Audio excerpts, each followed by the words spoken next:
विदेशेषु मान्यः स्वदेशेषु धन्यः सदाचारवृत्तेषु मत्तो न चान्यः मनश्चिन्न लग्नं गुरोरङ्घ्रिपद्मे ततः किं ततः किं ततः किं ततः किं। इस श्लोक में शंकराचार्य कहते हैं, तुम विदेश में मान्य हो, स्वदेश में धन्य हो, सदाचार में तुम जैसा कोई अन्य नहीं। तथापि यदि गुरु के चरण कमलों में तुम्हारा मन संलग्न नहीं हुआ तो फिर जो भी तुम्हें उपलब्ध हुआ हो उससे क्या हो गया। मान्य होना बड़ी बात।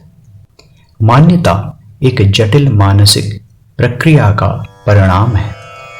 प्रेम में हम भले लघुपथ ले लें, छोटा मार्ग पकड़ लें, प्रेम में हम एक आध को बिना अधिक झंझट मान्यता दे दें, वह भिन्न बात है।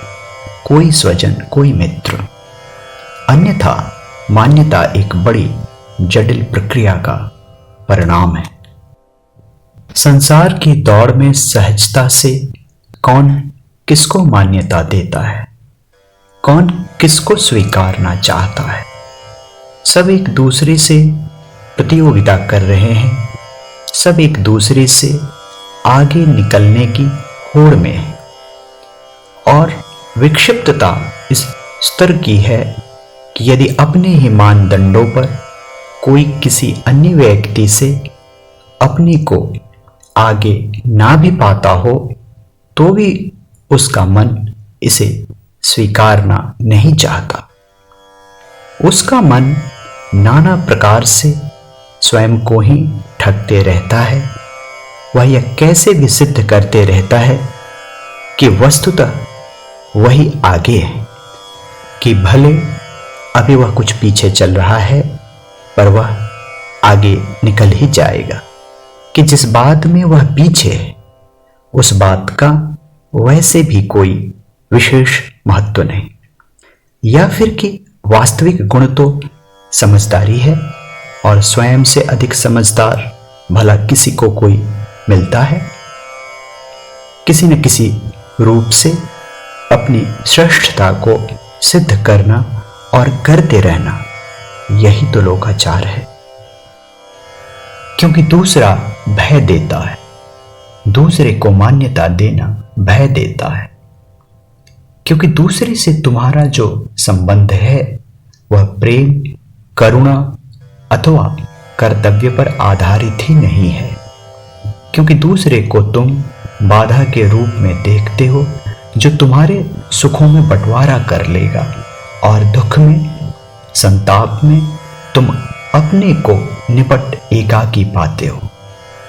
यही तुम्हारे प्रति दूसरा भी सोच रहा है। तो तुम किसी को स्वीकार तो लेते हो पर मान्यता नहीं दे पाते। मान्यता स्वीकारने से ऊपर की बात है। पर जीवन की स्थितियां कुछ ऐसी होती हैं कि न चाहते हुए भी व्यक्ति को, कुछ लोगों को तो मान्यता देनी पड़ती है, कुछ भीतर से तो कुछ बाहर से। तो इस होड़ से भरे संसार में, इस दौड़ते संसार में, इस स्पर्धा से भरे संसार में, इस ईर्ष्या से भरे संसार में यदि कोई व्यक्ति किसी भी क्षेत्र में मान्य हो जाए तो ये बड़ी बात है। और उसमें भी विदेश में मान्य होना तो और भी विशेष बात है। क्योंकि वहां किसी को व्यक्तिगत रूप से उसके व्यक्तिगत संबंधों के कारण, अपनेपन के कारण कोई मान्य नहीं करता, अपितु उसके कौशल के कारण, उसकी विद्या के कारण, उसकी स्थिति के कारण उसे मान्य करता है। विदेश का अर्थ हुआ पराया स्थान। वहां अपना कोई नहीं। वहां सब बुद्धि की आंख से नाप रहे हैं। वहां प्रेम का प्रसाद नहीं। वहां हृदय की आंख से कोई नहीं देख रहा। ये सब संसार के मानदंड हैं। इसी कारण शंकराचार्य इसका प्रसंग निकाल रहे हैं। मान्यता ही जब इतनी बड़ी बात हो तो धन्यता कितने दूर की कौड़ी होगी, यह समझा जा सकता है, और वह भी स्वदेश में, क्योंकि स्वदेश में चुनौती भिन्न ही स्तर की होती है। जहां अबोध बचपन बीता हो, जहां किशोरावस्था का कच्चा पक्का समय बीता हो, जहां यौवन के सहज भटकाव हुए हों, वहां किसी के व्यक्तित्व में, किसी के होने में धन्यता को समाज सरलता से नहीं देख पाता। ऐसा इस कारण नहीं कि वहां धन्यता नहीं होती, अपितु इस कारण कि अधिकांश लोगों के हृदय के कपाट कसकर बंद हैं। उन्हें बड़े जोर का धक्का चाहिए। धन्यता को बुद्धि से अनुभव नहीं किया जा सकता, ये हृदय की बात है। और धन्यता किसी की भी हो, मौलिक बात ये बोध है कि जीवन में धन्यता भी हो सकती है। जीवन में धन्यता है तभी किसी पर उतरी है। जीवन में धन्यता है तभी कोई धन्य हुआ है। जीवन में खिलावट संभव है तभी किसी का फूल खिला है, सुवास उठी है। और ये जो आज किसी पर हुआ है, कल किसी अन्य पर भी हो सकता है। संभावना है, आज कोई खिला है, कल कोई अन्य भी खिल सकता है। तो धन्यता का बोध जीवन का रूपांतरण बन सकता है, जीवन का मोड़ बन सकता है। तो किसी का होना जब धन्यता बन जाए, ये बहुत बड़ी बात है। किंतु किसी की धन्यता का बोध होना भी उतनी ही बड़ी बात है। हमने अनगिनत बाधाएं खड़ी कर रखी हैं। किसी का होना हमें धन्यता नहीं लगता। हाँ, गहन प्रेम में हम इस धन्यता का अनुभव कर लेते हैं। यदि किसी के साथ हमारा प्रेम गहन हो तो हमें उसकी धन्यता दिखती है। पर बाधा यह है कि अधिकांश समाज प्रेम से भयभीत है, गहरे में प्रेम से भयभीत है। इस कारण जो दिव्य प्रतीति, जो धन्यता हमें सहज ही अनुभूत हो सकती थी, वह नहीं हो पाती। कभी कभी कोई गहरे प्रेम में होता है और उसे इस धन्यता का स्वाद मिलता है। और ऐसा भी कभी कभी होता है कि किसी महापुण्यशाली के प्रताप से लोगों के हृदय कपाट खुलने लगते हैं और फिर दिखती है उस पुण्य आत्मा की धन्यता।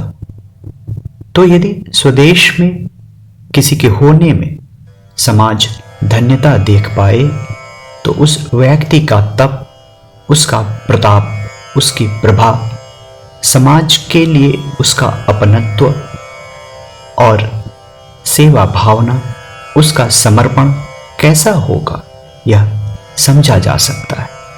मात्र संसाधन संपन्न होने से कोई धन्य नहीं हो सकता। हाँ, मान्य अवश्य हो जाएगा, पर धन्यता ये तो बहुत आगे की बात है। जो मात्र मान्य ही नहीं, जो धन्य भी है, उसका व्यक्तित्व कैसा विराट होगा, उसका कैसा पुण्य प्रताप होगा। शंकराचार्य यहां सदाचार की बात भी ले आते हैं। सदाचार का अर्थ है सत्यपूर्ण आचार। तुम्हारा आचरण जब सत्यपूर्ण हो तो तुम सदाचारी। ये बड़ी चुनौती है।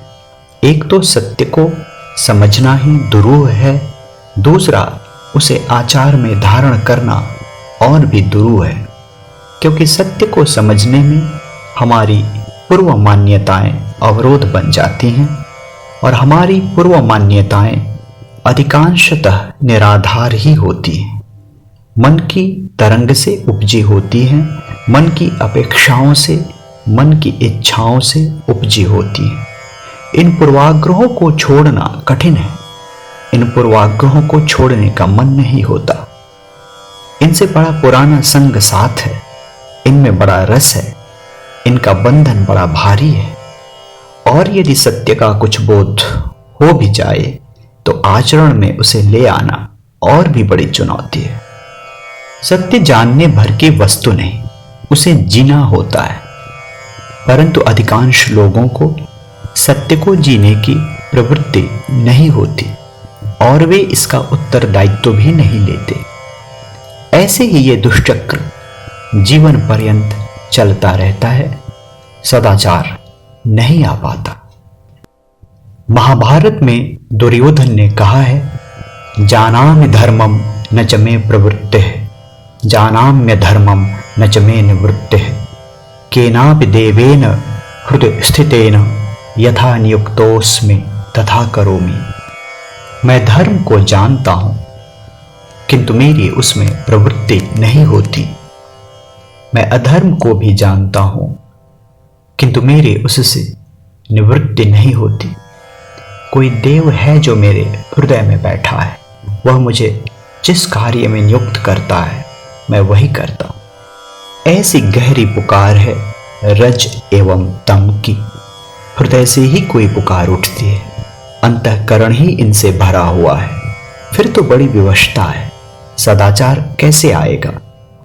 सत्य कैसे उतरेगा आचरण में? बड़ी तपस्या चाहिए, बड़ा बोध चाहिए। सदाचारी होना बड़े पुण्य से ही हो पाता है। और फिर सदाचार में अनन्य होना, ऐसा होना कि कोई अन्य वैसा सदाचारी न हो, यह कितना ऊंचा शिखर है।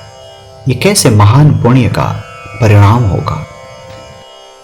मान्यता, धन्यता, सदाचार बड़ी बातें हैं। इनकी उपलब्धि बड़े पुण्य से होती है। इन सब का संसार में महान उपयोग है।